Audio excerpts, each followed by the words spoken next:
Hey, what is going on, guys? Edward here, back with another video. On today's episode, I wanted to make this video quick. I don't want to take too long for this one because it's basically um, something that we should understand, and people are misunderstanding now.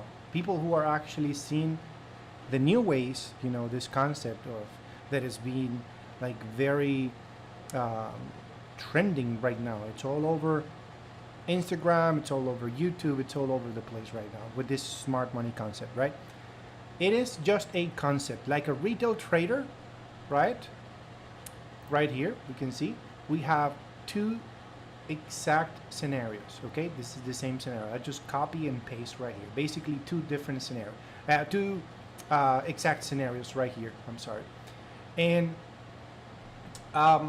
there are two ways of trader, two type of traders, okay? The retail trader, which normally would trade the breakout of the flag, right? Will normally wait for the breakout of the flag, enter on the breakout, and the stop loss below this low, and perhaps TP 1 to 2, just an example, right? Which is, in this case, it would be like part of the TP strategy based on my strategy, right? On the breakouts.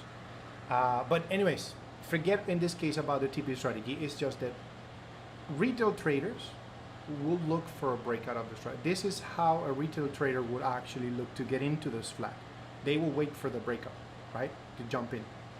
Now, on the other end, on the other interpretation of the chart, a smart money trader will actually wait a bit more, and they will look in the past to see if there is a potential order block. Sometimes, I'm going to draw it right here. There's an order block right here, most likely. And a smart money trader is just waiting patiently for the market to actually touch the order block before buying. So look at the big difference right here. Normally, a smart money trader will wait for the market to hit that and then go high, right? And a retail trader will actually enter on the breakout. Both strategies are fine. I'm not saying that a retail trader is no longer profitable. A retail trader will never be able to make money. No, that is not true, okay? Retail traders, both ways of trading, this is just how some people are interpreting the market. Basically, this is two different interpretations of the charts.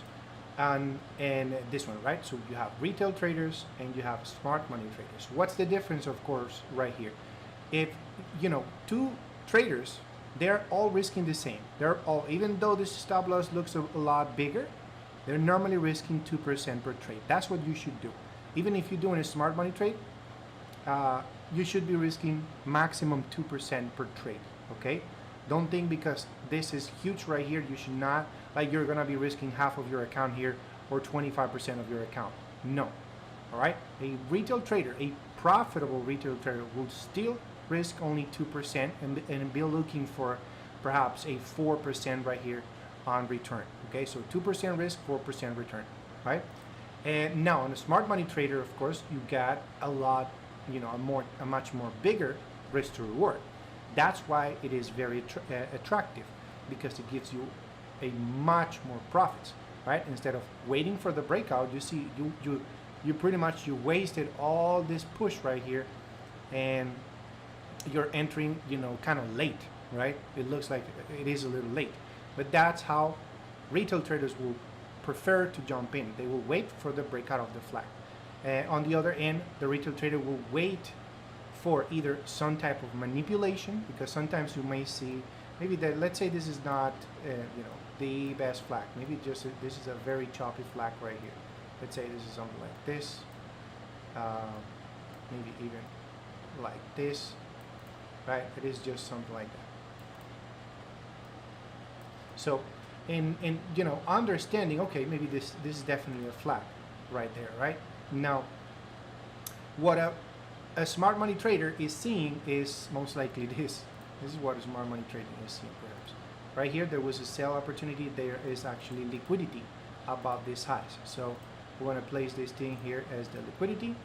And most likely, at this point, there was actually an order block. You see this little push, this little high right here? higher than this high, this could have been a liquidity grab. The market activated this order block, this supply zone right here, and they are actually selling. Okay, they're most likely going to be looking for a sell. To where? To perhaps a much bigger order block, which is right here. So they most likely will be going in a sell to that point. Now, what you're seeing in this scenario, it's also below this equal lows right here. There's liquidity also, right? It's money sitting below. So what is the market doing? The market will wipe these guys out, touch the order block at the bottom right there, and give you that entry opportunity to go buy. So that's basically what a smart money trader will look. It will wait sometimes, or need to have a little bit more patience to actually wait for the manipulation to come in and then enter, right? By placing perhaps some buy limit orders, especially buy limit orders or sell limit orders. That's what they do. Okay, now as I mentioned, two ways: retail trader, smart money trader.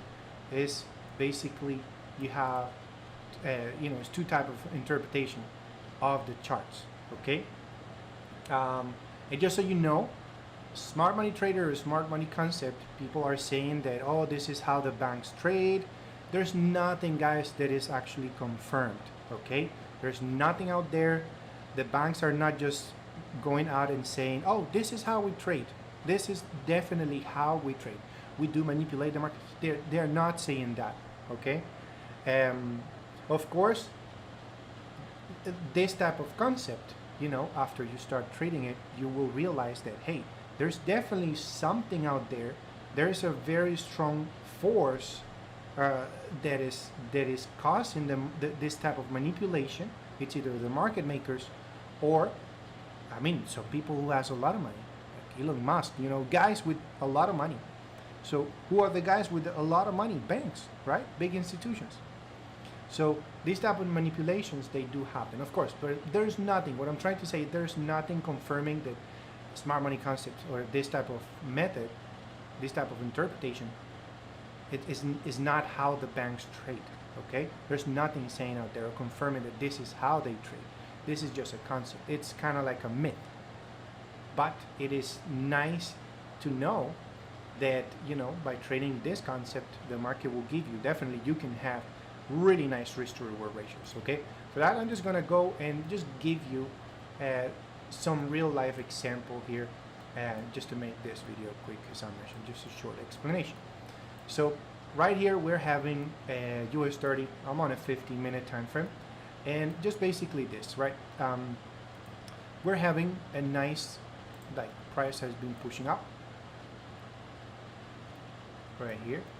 We're seeing that all of a sudden in this push right here, you see that huge skyrocket right there. It started consolidating and it started dropping a little bit right there. So in this case, in this area, we can actually see that there is some type of flag.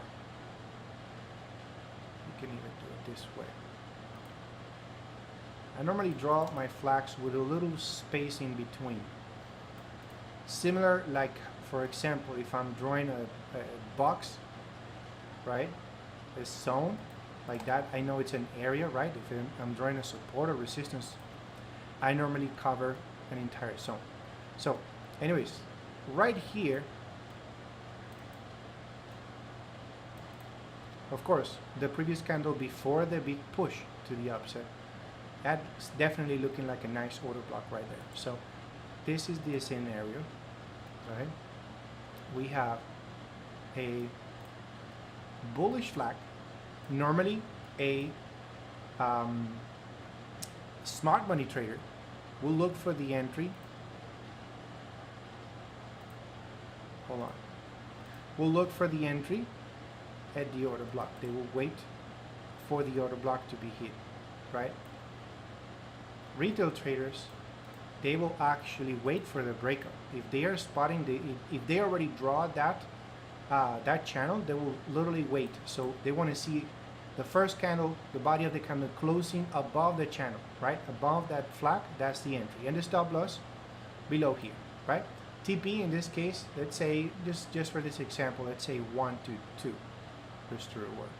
Now, look at the difference here in this case. And the smart money, the retail trader, you were looking for just a 1 to 2 risk to reward. If you're entering, even if you want to just aim on a smart money trader, you just want to aim the previous high, which is normally the target from a smart money trader, right? That's basically your target. It would have been a 1 to 7, right? 7.66. So that would have been a really nice risk to reward on that one. You see, it's a very early, like the market barely touches your entry and it skyrocket after that. Okay, it may not happen all the time, but if you know how to spot this type of things very well, yes, you can get huge amount of, like, your risk to reward normally is huge. And instead, on the other end, the retail trader, like this day the market really struggled right here, and perhaps give you that 1-to-1 risk to reward. Maybe after the 1-to-1 risk to reward, you place that thing on break even, and what happened? Prices stop you out on break even. You see, so you only took that 1-to-1. That's it. Price stop you out after that. Okay, and then smart money trader, you know, at least the market, they got in very early and they got out as soon as they hit the previous high, this previous high right there. And that's it. That's all they're looking. Okay. Yes, you can still aim higher if you want. Whatever you can make this a 1 to 20 risk to reward based on what, of course, where you are located. But understanding, and well, sometimes let's just try not to be greedy in this case. If you want to just aim it all the way just to the top right there, just barely touching that one, that's you want to just do it that way. You want to make this high your actual target. That is it. That is what you should be looking for. But here we go. You have two interpretations, same scenario, same flag, but different ways of entry. Both are just the same, like, not the same. They are right. Both, they are right. There's nothing wrong when entering on the breakout. No, there's nothing wrong. It's just that, of course, normally the risk to reward is a lot less. All right. So it's up to you.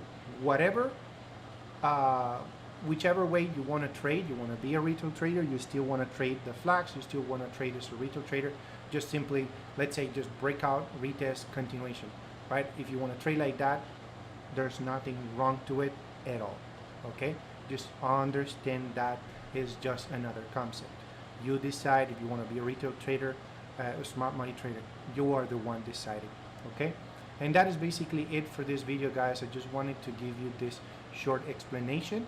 I hope it makes sense. If you had doubts, questions, just let me know. Let me know in the description below if you have some questions regarding these two methods.